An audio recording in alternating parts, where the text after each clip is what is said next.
ಕಳೆದ 2 ತರಗತಿಯಲ್ಲಿ 2023 ಮತ್ತು 24ನೇ ಸಾಲಿನ NMS ಪರೀಕ್ಷೆಗೆ ಸಂಬಂಧಪಟ್ಟಂಥ ಜಿಮ್ಯಾಟ್ ಪ್ರಶ್ನೆ ಪತ್ರಿಕೆ ನಾವು ಅವಲೋಕನ ಮಾಡ್ತಾಯಿದ್ವಿ.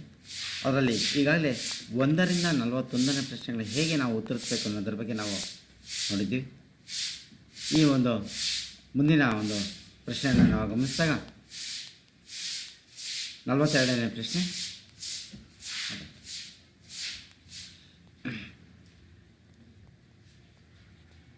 ಸೂಚನೆ. ಮೊದಲು ನಾವು ಡೈರೆಕ್ಷನ್ಸ್ನ ಗಮನಿಸಬೇಕು. In the following questions a word is return according to some code in the same way. Find the code for the other given word. ಈ ಕೆಳಗಿನ ಪ್ರಶ್ನೆಗಳಲ್ಲಿ ಒಂದು ಪದವನ್ನು ಸಂಕೇತ ಬಳಸಿ ಬರೆಯಲಾಗಿದೆ, ಅದೇ ರೀತಿ ಕೊಟ್ಟಿರುವ ಇನ್ನೊಂದು ಪದದ ಸಂಕೇತವನ್ನು ಕಂಡುಹಿಡಿಯಿರಿ. ಪ್ರಶ್ನೆ ಈ ರೀತಿ ಇದೆ. If clock is coded as 220 then watch can be coded as. ಕ್ಲಾಕನ್ನು 220 ಎಂದು ಸಂಕೇತಿಸಿದರೆ ವಾಚನ್ನು ಈ ರೀತಿ ನಾವು ಸಂಕೇತಿಸಬಹುದು. ಕ್ಲಾಕನ್ನ ನಾವು ಗಮನಿಸಿದಾಗ ಸಿ ಅನ್ನೋದು 3ನೇ ಲೆಟ್ರು, ಎಲ್ ಅನ್ನೋದು 12ನೇ ಲೆಟ್ರು, ಓ ಅನ್ನೋದು 15, ಸಿ ಅನ್ನೋದು 3ನೇ ಲೆಟ್ರು, ಕೆ ಅನ್ನೋದು 11ನೇ ಲೆಟ್ರು. ಇದು ನಾವು ಹಿಂದಿನ ತರಗತಿಯಲ್ಲಿ ನಾನು ಹೇಳಿದೆ, ಡಿಕೋಡಿಂಗು ಮತ್ತು ಕೋಡಿಂಗ್ ಮಾಡೋಂಥ ಸಂದರ್ಭದಲ್ಲಿ ABCD ಅನ್ನೋ ಒಂದು ಆಲ್ಫಾಬೆಟ್ಸ್ನ from starting to ending 1 to 26 mark ಮಾಡಬೇಕು. ಹಾಗೆ Z to A 1 to 26 ಅಂತ ಮಾರ್ಕ್ ಮಾಡಿದರೆ ಕೆಲವೊಂದು ಪ್ರಶ್ನೆಗಳನ್ನು ಬಿಡಿಸೋದು ನಮ್ಗೆ ಈಸಿ ಆಗುತ್ತೆ. ಪ್ರಶ್ನೆ ಪತ್ರಿಕೆ ಏನು ಮಾಡಿದೆ ಆ ಒಂದು ನಿಟ್ಟಿನಲ್ಲಿ ಈ ಒಂದು ಅನುಕೂಲತೆಯನ್ನು ನಾವು ಇಲ್ಲಿ ಗಮನಿಸ್ಬೋದಾಗಿದೆ. ಒಟ್ಟೆ ಇಲ್ಲಿ ಕ್ಲಾಕ್ ಅನ್ನೋದನ್ನು ನಾವು ಕೊಡಿದಾಗ 44 ಬರುತ್ತೆ. 44 × 5 220. 220ನ 5ಇಂದ ಡಿವೈಡ್ ಮಾಡಿದರೆ 44 ಬರುತ್ತೆ. ಈ ಒಂದು ಲಾಜಿಕ್ನಲ್ಲಿ ವಾಚ್ ಅನ್ನೋದನ್ನು ಇದೇ ಥರ ನಾವು ಡಿಕೋಡ್ ಮಾಡಬೇಕು.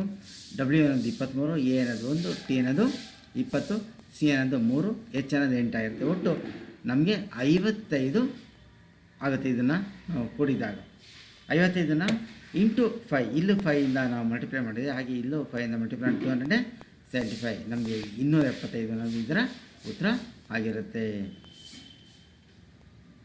275 ಅನ್ನೋದು ಡಿ ಅನ್ನೋದು ಆಯ್ಕೆ ನಮಗೆ ಸರಿಯಾದಂಥ ಒಂದು ಉತ್ತರ ಆಗಿರುತ್ತೆ. ಮುಂದಿನ ಒಂದು ಪ್ರಶ್ನೆ,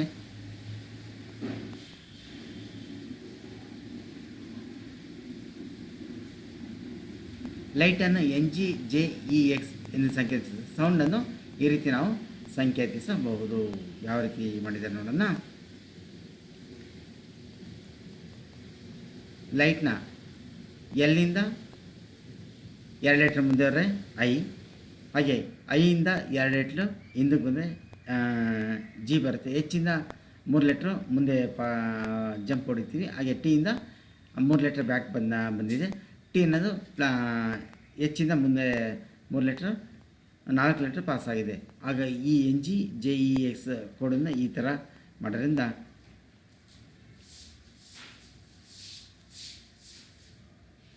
ನೆಕ್ಸ್ಟ್ ಸೌಂಡ್ ಇದೇ ಥರ +2 -2 +3 -3 +4 ರೀತಿಯಲ್ಲಿ ನಾವು ಮಾಡಿದಾಗ ನಮ್ಗೆ ಉತ್ತರ AUMXKH.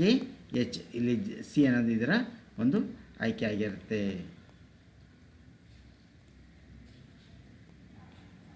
ಅರ್ಥನ 1 2 3 4 5 ಅಂತ ಸಂಕೇತಿಸಿದರೆ, ಸ್ಯಾಟರ್ನ್ನ 6 2 4 7 3 8 ಅಂತ ಸಂಕೇತಿಸಿದರೆ, ಯುರಾನ್ಸ್ನ ಯಾವ ರೀತಿ ನಾವು ಡಿಕೋಡಿಂಗ್ ಮಾಡ್ಬೋದು. ಯು ಅನ್ನೋದು ಎಷ್ಟು ಇಲ್ಲಿ 7 ಆಗಿರುತ್ತೆ, ಆರ್ ಅನ್ನೋದು ಇಲ್ಲಿ 3 ಆಗಿರುತ್ತೆ,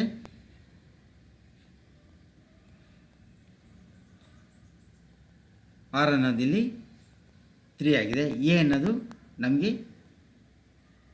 4 ಆಗಿದೆ, 2 ಆಗಿದೆ. 7 3 2 ನೋಡಿ, ಇವೆರಡರಲ್ಲಿ ಒಂದಾಗಿರುತ್ತೆ. ಹಾಗೆ ನೆಕ್ಸ್ಟು ಎನ್ ಅನ್ನೋದು ಎಷ್ಟನೇ ಲೆಟ್ರು 8 ಇರೋದು, ಇಲ್ಲೂ 8 ಇದೆ, ಇಲ್ಲೂ 8 ಇದೆ. ಹಾಗೆ ನೆಕ್ಸ್ಟ್ ಯು ಅನ್ನೋದು ಇಲ್ಲಿ 4th ಲೆಟ್ರು ಅಂದರೆ 7 ಆಗಿರುತ್ತೆ, ಇಲ್ಲೂ 7 ಇದೆ. ಎಸ್ ಅನ್ನೋದನ್ನ ಗಮನಿಸುವಾಗ 6 ಅನ್ನೋದು 6 ಆಗಿದೆ, ಹಾಗಾಗಿ 6 ಇರೋದು ಸಿ. ಹಾಗಾಗಿ ಇದರ ಒಂದು ಆಯ್ಕೆ ನಮಗೆ ಸಿ ಆಗಿರುತ್ತೆ.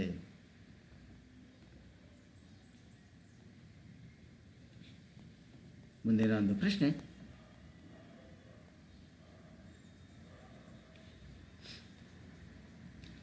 ಏನದು 2. ಇಲ್ಲಿ ನಮಗೆ ಸರಿಯಾದಂಥ ಆಯ್ಕೆ ಸಿ ಆಗಿರುತ್ತೆ. ಇಲ್ಲಿ 7 3 2 8 7 6 ಅಂದರೆ ಆಯ್ಕೆ ನಮ್ಮದು ಸಿ ಆಗಿರುತ್ತೆ. ಮುಂದಿನ ಒಂದು ಉತ್ತರ ನೋಡೋಣ ಪ್ರಶ್ನೆಯನ್ನು. ಜಾಲಾಕೃತಿಯಲ್ಲಿ ಘನವಾಗುವಂತೆ ಮಡಿಸಿದಾಗ ಉಂಟಾಗುವ ಘನ ಅಥವಾ ಘನಗಳನ್ನು ಕೊಟ್ಟಿರೋ ಪರ್ಯಾಯಗಳನ್ನು ಗುರುತಿಸಿರಿ. ಯಾವ ರೀತಿ ಯಾವುದಕ್ಕೆ ಯಾವುದು ಆಪೋಸಿಟ್ ಬರುತ್ತೆ ಅಂತಲೇ ನಮಗೆ ಗೊತ್ತಿರಬೇಕಾಗುತ್ತೆ. ಒಂದಕ್ಕೆ ಇಲ್ಲಿ ಫಸ್ಟು 1 2 3 4 5 6 ಅಂತೇಳಿ ನಂಬರ್ ಮಾಡ್ಕೊಂಡಾಗ 1ಗೆ 3 ಆಪೋಸಿಟ್ಟು, 2ಗೆ 4 ಆಗಿರುತ್ತೆ. ನೆಕ್ಸ್ಟ್ 3ಗೆ ಇಲ್ಲಿ 5ಗೆ ಇಲ್ಲಿ 6 ಬರುತ್ತೆ. ಈ ಒಂದು ಜಾಲಾಕೃತಿಯಲ್ಲಿ ನಾವು ಗಮನಿಸ್ತಾ ನಮಗೆ ಸರಿಯಾದಂಥ ಒಂದು ಉತ್ತರ ಬರಬೇಕಾದ್ರೂ ಈ ಒಂದು ಸ್ಕ್ವೇರ್ಗೆ ಬರೋವಂಥದ್ದು ಯಾವುದು, ಇವೆರಡು ಖಾಲಿ ಇರೋಂಥದ್ದು ಇಲ್ಲಿ ಆಪೋಸಿಟ್ ಬರುತ್ತೆ. ಹಾಗಾಗಿ ಇಲ್ಲಿ 4ನೇ ಉತ್ತರ ಇಲ್ಲಿ ಸರಿಯಾದಂಥ ಒಂದು ಆಯ್ಕೆ ಆಗ್ತದೆ. ಮುಂದಿನ ಒಂದು ಪ್ರಶ್ನೆ, ಒಂದು ದಾಳದ 2 ಸ್ಥಾನಗಳ ಚಿತ್ರವನ್ನು ಕೊಡಲಾಗಿದೆ.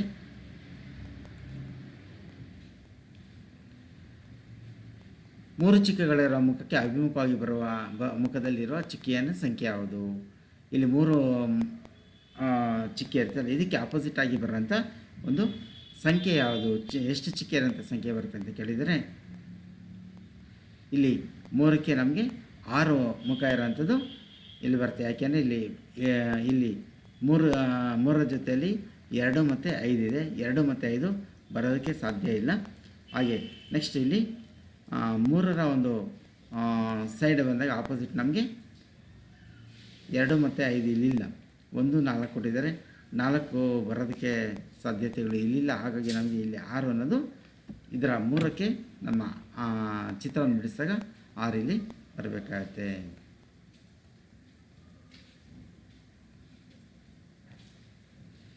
ಒಂದು ಘನದ 6 ಮುಖಗಳ ಮೇಲೆ ಈ ರೀತಿ ಶೇಡಿಂಗ್ಸ್ ಇದೆ, ಚಿಹ್ನೆಗಳನ್ನು ಕೊಟ್ಟಿದ್ದಾರೆ. ಈ ಒಂದು ಸ್ಕ್ವೇರ್ ಎಂಬ ಸಂಖ್ಯೆಯನ್ನು ಗುರುತಿಸಲಾಗಿದೆ. ಈ ಘನದ 3 ವಿವಿಧ ಚಿತ್ರಗಳನ್ನು ಕೆಳಗಿನ ಈ ಘನವನ್ನು ಬಿಡಿಸಿದರೆ ಆಗುವಂಥ ಜಾಲಾಕೃತಿ ಯಾವುದು? ಇದರ ಜಾಲಾಕೃತಿ ನೋಡಿ, ಇದನ್ನು ಗಮನಿಸಿ, ಇವೆರಡು ಅಕ್ಕಪಕ್ಕ ಬರುತ್ತೆ. ಹಾಗೆ ಇದ್ರ ಪಕ್ಕ ಅಕ್ಕಪಕ್ಕ ಬರುತ್ತಿದ್ದು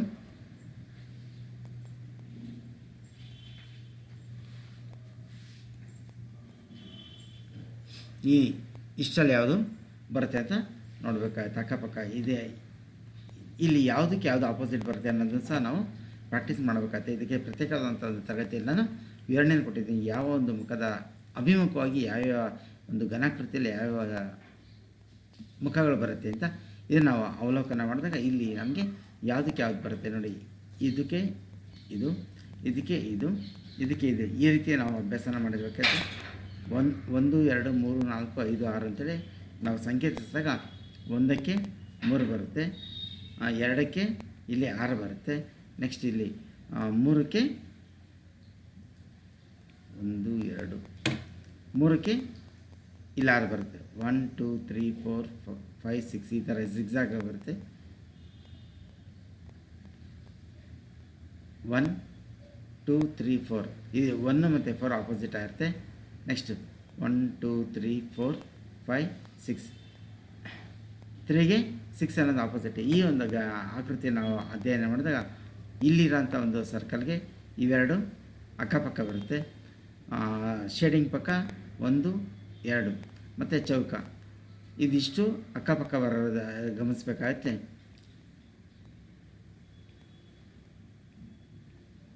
ಹಾಗೆ ಇಲ್ಲಿ ಸಮಾನಾಂತರವಾಗಿ ಬರೋಂಥ ಇದು ಮತ್ತು ಇದು ಇವೆರಡು ಸಮಾನ. ಇಲ್ಲಿ ಸ್ಕ್ವೇರ್ಗೆ ಅಕ್ಕಪಕ್ಕ ಬರೋವಂಥದ್ದು 1 ಶೇಡಿಂಗು, ಓಪನ್ ಶೇಡು ಮತ್ತು ಪ್ಲಸ್ಸು ಮೈನಸ್ ಬರುತ್ತೆ. ಇನ್ನು ಉಳಿದಿರೋಂಥ ಭಾಗ ಯಾವುದು ಅದನ್ನು ನಾವು ಗಮನಿಸಬೇಕಾಗತ್ತೆ. ಉಳಿದಿರೋಂಥ ಒಂದು ಭಾಗ ನಾವು ಗಮನಿಸಿದಾಗ ಈ 6ನೇ ಒಂದು ಚಿತ್ರ ಏನಿದೆ, ಡಿ ಅನ್ನೋ ಒಂದು ಆಪ್ಷನ್ಸ್ ಏನಿದೆ, ಇದು ಆಪೋಸಿಟ್ ಆಗಿ ಬರುವಂಥ ಒಂದು ಆಕೃತಿ ಆಗಿರುತ್ತೆ. ಮುಂದಿನ ಒಂದು ಪ್ರಶ್ನೆ, ಈ ಕೆಳಗೆ ನಾವು ಅಧಿಕ ವರ್ಷವಾದ ವರ್ಷ ಯಾವುದು ಅಂತೇಳಿ ಕೇಳಿದ್ದಾರೆ. ಇದು ಅಧಿಕ ವರ್ಷ ಯಾವುದು ಅಂತೇಳಿ ನಾವು ಗುರುತಿಸಬೇಕು ಅಂದರೆ ನಮ್ಗೆ ಗೊತ್ತಿರ್ಬೋದು, ಯಾವುದೇ ಒಂದು ಸಂಖ್ಯೆ 4ರಿಂದ ನಿಶೇಷವಾಗಿ ಭಾಗವಾದರೆ ಆ ಒಂದು ಸಂಖ್ಯೆ ಅಧಿಕ ವರ್ಷ ಆಗಿರುತ್ತೆ. ಈಗ 2024 ಅನ್ನೋದು 24 ಅನ್ನೋ ಕೊನೆಯ 2 ಅಕ್ಷರಗಳ ಸಂಖ್ಯೆಗಳು 4ರಿಂದ ನಿಶೇಷವಾಗಿ ಭಾಗ ಆಗುತ್ತೆ. ಹಾಗೆ ಕೊನೆಯ 2 ಸ್ಥಾನಗಳು 0 ಆಗಿದ್ದರೆ ಅದು ಸಹ ನಿಶೇಷವಾಗಿ 4ರಿಂದ ಭಾಗ ಆಗುತ್ತೆ ಅನ್ನೋದು ನಮಗೆ ಗೊತ್ತಿರೋಂಥ ಗಣಿತದ ಒಂದು ನಿಯಮ. ಇದು ವಿಭಾಜ್ಯತೆಯ ನಿಯಮದಲ್ಲಿ 4ರ ಒಂದು ವಿಭಾಜ್ಯತೆಯನ್ನು ಗಮನಿಸಿದಾಗ 800, 1200, 700 ಈ 3 ಸಹ 4ರಿಂದ ನಿಶೇಷವಾಗಿ ಭಾಗ ಆಗುತ್ತೆ. ಹಾಗಾಗಿ ಈ 3 ಸಹ ಬಿ, ಡಿ ಮತ್ತು ಸಿ ಇವು ಅಧಿಕ ವರ್ಷ ಲೀಪ್ ಇಯರ್ಸ್ ಆಗುತ್ತೆ.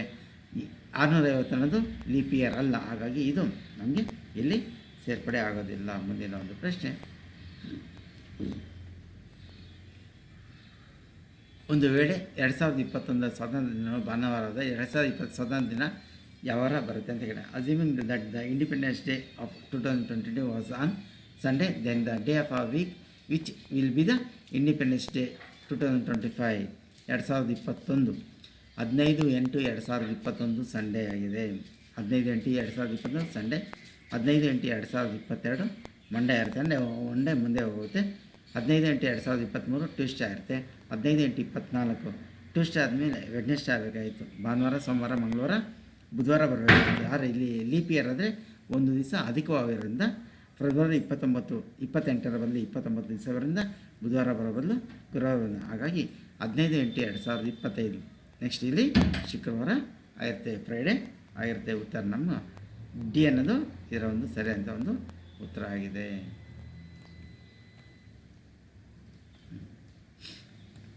ಇಲ್ಲಿ ಡೈರೆಕ್ಷನ್ ಸಂಬಂಧಪಟ್ಟಂಗೆ ಒಂದು ಪ್ರಶ್ನೆ ಇದೆ, ದಿಶಾಯುಕ್ತಗಳು. Ravi walks 8 kilometer from the house towards north side. ಒಂದು ನಾರ್ತ್ ಸೈಡ್ ಅಂದಾಗ ಇದಾಗುತ್ತೆ. Then he turns right side, he turns to right side ಅಂದರೆ ಇಲ್ಲಿ ಈಸ್ಟ್ ಫೇಸ್ಗಾಗುತ್ತೆ. Then he turns right walk 8 kilometers, ಮತ್ತು 8 ಕಿಲೋಮೀಟರ್ ರೈಟಿಗೆ ಟರ್ನ್ ಆಗಿದೆ. Again he turns to walks the 10 kilometer. Now the distance between the Ravi and this house is. Ravi ಏನು ಮಾಡ್ತಾನೆ, ಮೊದಲು ಉತ್ತರ ದಿಕ್ಕಿಗೆ 8 ಕಿಲೋಮೀಟರ್ ಚಲಿಸ್ತಾನೆ. ನಂತರ ಅವನು ಬಲಭಾಗಕ್ಕೆ ತಿರುಗಿ 4 ಕಿಲೋಮೀಟರ್ ಚಲಿಸ್ತಾನೆ. ಹಾಗೆ ಬಲಭಾಗದಲ್ಲಿ 8 ಕಿಲೋಮೀಟರ್ ಚಲಿಸ್ತಾನೆ. ಮುಂದೆ ಅವನು ಅದೇ ನೇರವಾಗಿ 10 ಕಿಲೋಮೀಟರ್ ಚಲಿಸಿದರೆ ಮನೆಗೂ ಮತ್ತು ಈ ನಿಂತಿರೋಂಥ ಬಿಂದುವು ಎಷ್ಟು ಅಂತರ ಅಂತ ಕೇಳಿದ್ದಾನೆ. ಈ ಒಂದು ರೇಖಾಚಿತ್ರನ ಗಮನಿಸಬೇಕು. ಗಮನಿಸ್ತಾ ಇಲ್ಲಿಂದ ಇಲ್ಲಿಗೆ 4 ಕಿಲೋಮೀಟರ್ ಇದೆ, ಇಲ್ಲಿಂದ ಇಲ್ಲಿಗೆ 10 ಕಿಲೋಮೀಟರ್. ಯಾಕೆಂದರೆ ಇದು ಆಪೋಸಿಟ್ ಆಗಿರೋದ್ರಿಂದ ಸೇಮ್ ಡಿಸ್ಟೆನ್ಸ್ ಇರೋದ್ರಿಂದ 4 + 8 = 14 ಕಿಲೋಮೀಟರ್ ಇದೆ. ಒಟ್ಟು 14 ಕಿಲೋಮೀಟ್ರು ಅವನು ಮನೆಯಿಂದ ಅಂತರದಲ್ಲಿ ಇದ್ದಾನೆ ಅಂತೇಳಿ ಗಮನಿಸಿದಾಗ ನಮ್ಮ ಆಯ್ಕೆ ಡಿ ಆಗಿರುತ್ತೆ. ಮುಂದಿನ ಒಂದು ಪ್ರಶ್ನೆ,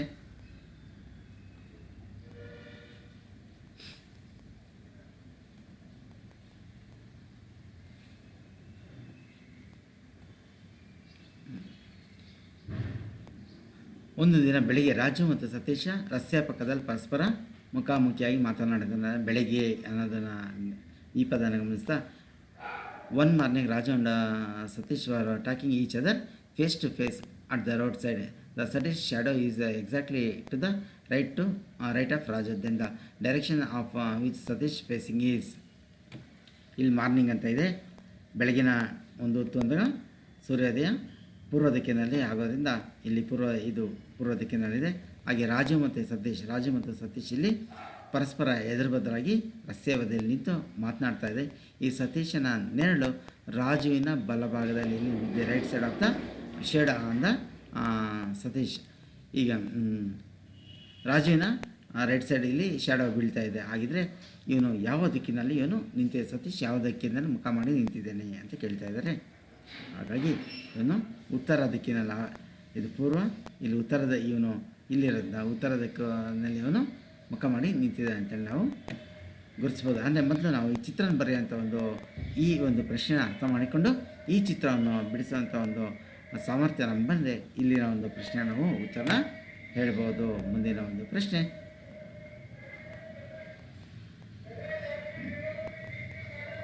ಒಬ್ಬ ಮನುಷ್ಯ ಈಶಾನ್ಯಕ್ಕೆ ಈಶಾನ್ಯ ದಿಕ್ಕಿನಲ್ಲಿ ಮುಖ ಮಾಡಿದ್ದಾನೆ.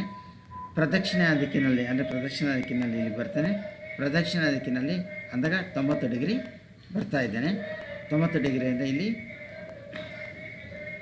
ಈ ಒಂದು ಪಾಯಿಂಟಲ್ಲಿ ಇಲ್ಲಿದ್ದಾನೆ. ಮತ್ತೆ ಈ ಪ್ರದಕ್ಷಿಣೆಯೇ ಇಲ್ಲಿ ಮುಂದುವರಿತಾ ಇದ್ದ.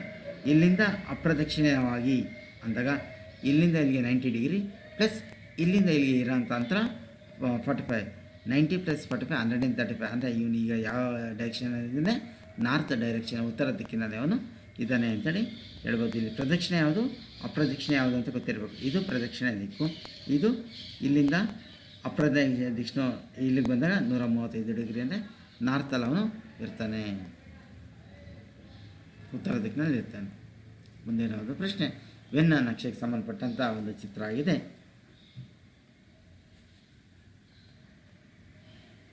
ಫ್ರೂಟ್ಸು ಆಪಲ್ ಮತ್ತು ಜಾಸ್ಮಿನ್. ಇಲ್ಲಿ ಹೋಲಿಕೆ ಆಗೋಂಥ ಒಂದು ವೆನ್ ಚಿತ್ರ ಯಾವುದು? ಈ ವೆನ್ ಡಯಾಗ್ರಾಮ್ ಸಂಬಟಗೂ ಸಹ ನನ್ನ ಯೂಟ್ಯೂಬ್ ಚಾನಲಲ್ಲಿ ಈಗಾಗಲೇ ವೆನ್ ಚಿತ್ರಗಳನ್ನು ಹೇಗೆ ಅಭ್ಯಾಸ ಮಾಡಬೇಕು, ಹೇಗೆ ಅರ್ಥೈಸ್ಕೊಳ್ಬೇಕು, 10 ರೀತಿಯ ಒಂದು ವೆನ್ ಚಿತ್ರಗಳಿದೆ. ಈ 10 ರೀತಿಯ ವೆನ್ ಚಿತ್ರಗಳನ್ನು ನಾವು ಚೆನ್ನಾಗಿ ಅಭ್ಯಾಸ ಮಾಡಿದ್ರೆ ಒಂದಕ್ಕೊಂದು ಎಕ್ಸಾಂಪಲ್ ಕೊಟ್ಟು ನಾವು ಪ್ರಾಕ್ಟೀಸ್ ಮಾಡಿದ್ದಾರೆ ಇಲ್ಲಿ ಸುಲಭವಾಗಿ ಪರೀಕ್ಷೆ ನಾವು ಆ 3 ಅಂಕಗಳನ್ನು ತೆಗೆದುಕೊಳ್ಬೋದು. Fruits apple jasmine. ಫ್ರೂಟ್ಸು ಅಂದರೆ ಹಣ್ಣುಗಳು, ಸೇಬು ಮತ್ತು ಜಾಸ್ಮಿನ್ ಇದು ಹೂವು ಆಗುತ್ತೆ.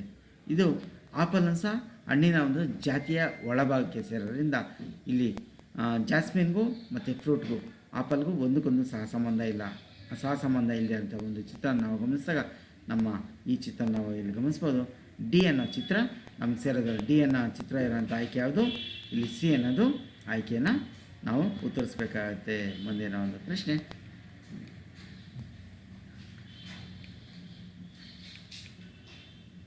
ಕಾಡು ಪ್ರಾಣಿಗಳು, ಸಸ್ಯಾಹಾರಿಗಳು ಮತ್ತು ಜಿಂಕೆ. ಕಾಡು ಪ್ರಾಣಿಗಳು ಜಿಂಕೆ. ಸಾಮಾನ್ಯವಾಗಿ ಜಿಂಕೆ ಕಾಡು ಪ್ರಾಣಿ ಅಂತೇಳಿ ನಾವು ಗುರುತಿಸಿ ಕಾಡಿನಲ್ಲಿ ಇರೋಂಥ ವಾಸ ಮಾಡೋಂಥ ಒಂದು ಪ್ರಾಣಿ ಜಿಂಕೆ. ಸಸ್ಯಾಹಾರಿಗಳು ಅಂದಾಗ ಅದು ಕಾಡು ಪ್ರಾಣಿಗಳು ಆಗಿರ್ಬೋದು, ನಾಡಿನ ಒಂದು ಪ್ರಾಣಿನ ಆಗಿರ್ಬೋದು. ಈಗ ಹಸು, ಎತ್ತು, ಎಮ್ಮೆ ಇವೆಲ್ಲ ಸಹ ನಾಡಿನ ಒಂದು ಪ್ರಾಣಿ, ಅವು ಸಹ ಸಸ್ಯಾಹಾರಿಗಳು. ಹಾಗಾಗಿ ಒಂದು ಕಡೆ ಸಸ್ಯಾಹಾರಿಗಳು, ಇನ್ನೊಂದು ಕಾಡು ಪ್ರಾಣಿಗಳು ಅಂತೇಳಿ ಒಂದು ನಾಡಿನಲ್ಲಿ ವಾಸ ಮಾಡೋ ಪ್ರಾಣಿಗಳು, ಇನ್ನೊಂದು ಕಾಡಿನಲ್ಲಿ ವಾಸ ಪ್ರಾಣಿಗಳು. ಅದರಲ್ಲಿ ಜಿಂಕೆ ಅನ್ನೋದು ಒಂದು ಪ್ರತ್ಯೇಕವಾದ ಗುಂಪಾದ್ದರಿಂದ ಇದನ್ನು ನಾವು ತೋರಿಸ್ಬೋದ. ಆಯ್ಕೆ ಬಿ ಇರೋಂಥ ಆಯ್ಕೆಯನ್ನು ನಾವು ಗಮನಿಸಬೇಕು ಅಂದಾಗ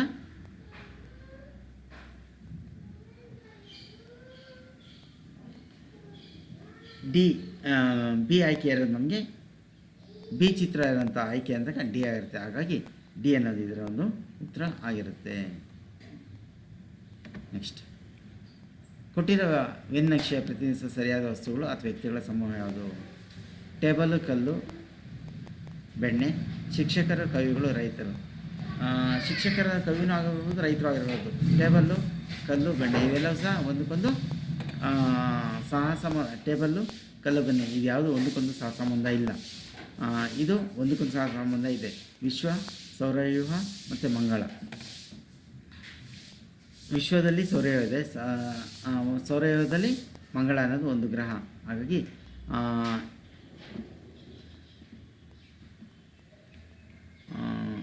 ಇದು ಅದನ್ನು ಸಹ ಫಾಸಿಲ್ ಇಂಧನಗಳು ಡೀಸೆಲ್ ಮತ್ತು ಕಲ್ಲಿದ್ದಲು.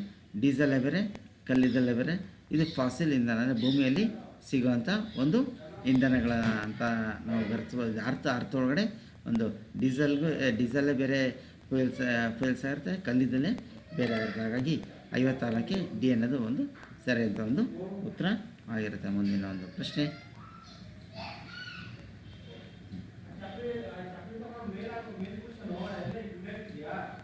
ಇಲ್ಲಿಂಥ ಒಂದು ಚಿತ್ರನ ಗಮನಿಸಿ ಹಾಗೆ ಸಂಖ್ಯೆಗಳನ್ನು ಸಹ ನಾವು ಗಮನಿಸಿ ಯಾವ ರೀತಿಯ ಒಂದು ಸಂಖ್ಯೆಗಳ ಆಧಾರಿತವಾಗಿ ಈ ಒಂದು ಪ್ರಶ್ನೆ ಇದೆ ಅಂತ ನಾವು ನೋಡಬೇಕಾಗುತ್ತೆ.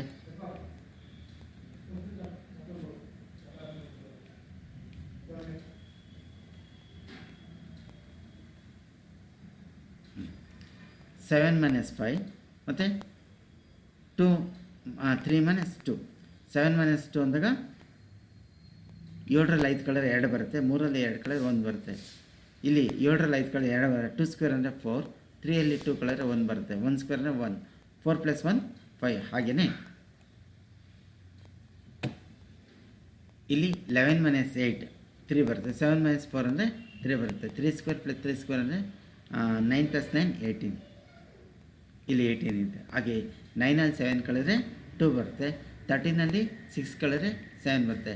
2 ಸ್ಕ್ವೇರ್ + 7 ಸ್ಕ್ವೇರ್ ಅಂದರೆ 7 ಸ್ಕ್ವೇರ್ ಅಂದರೆ 49. 2 ಸ್ಕ್ವೇರ್ ಅಂದರೆ 4, 49 + 4 ಬರುತ್ತೆ. 49 + 4 ಅಂದರೆ 53 ಇರೋಂಥ ಒಂದು ಆಯ್ಕೆ ಅಂದಾಗ ಇಲ್ಲಿ ಡಿ ಎನ್ ಆಯ್ಕೆ ನಮ್ಗೆ ಸರಿಯಾದಂಥ ಒಂದು ಉತ್ತರ ಇರುತ್ತೆ. ಡಿ ಆಯ್ಕೆಯನ್ನು ನಾವು ಗುರುತಿಸಬೇಕಾಗುತ್ತೆ. ಮುಂದಿನ ಒಂದು ಪ್ರಶ್ನೆ,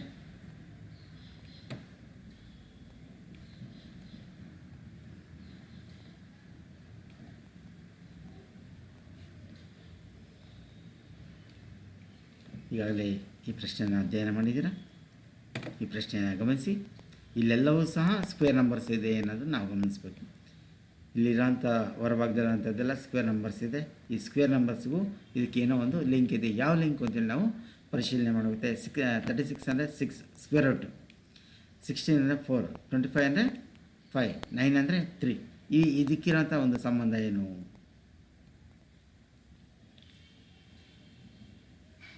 6, 4, 3, 5 ಇವೆಲ್ಲವನ್ನೂ ಕೂಡಿ ಇದಕ್ಕೆ ಮತ್ತೆ 2 ಕೂಡಿದ್ರೆ 20 ಬರುತ್ತೆ. ಅದೇ ರೀತಿಯಲ್ಲಿ ಇಲ್ಲಿ 10 square root of 100 = 10, square root of 64 = 8, square root of 81 = 9, square root of 49 = 7. ಇವೆಲ್ಲವೂ ಸಹ ಕೊಡೋದು ಎಷ್ಟು ಬಂತು? 34 ಬಂತು.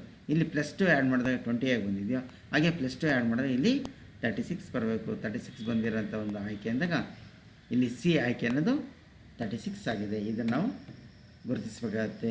ಈ 58ನೇ ಪ್ರಶ್ನೆಗೆ ಸಿ ಆಯ್ಕೆ ಅನ್ನೋದು ಸರಿಯಾದ ಒಂದು ಉತ್ತರ ಆಗಿರುತ್ತೆ. ಮುಂದಿನ ಒಂದು ಪ್ರಶ್ನೆ,